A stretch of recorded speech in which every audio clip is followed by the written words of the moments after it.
Hi, I'm Dr. Travis Corcoran, Director of Top Chiro Netherlands.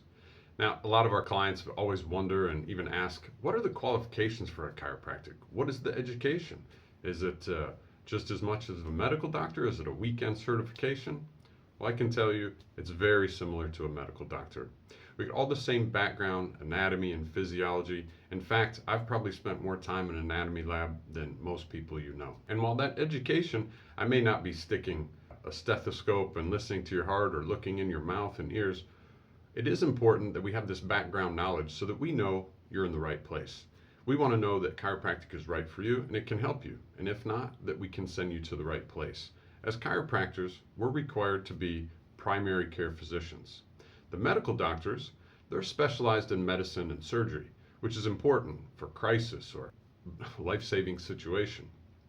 So while there's a lot of similarities in the background education, chiropractors are concerned with taking care of you in a more natural way and a bit more conservative to see how far we can get you moving freely and living your life as best as you can.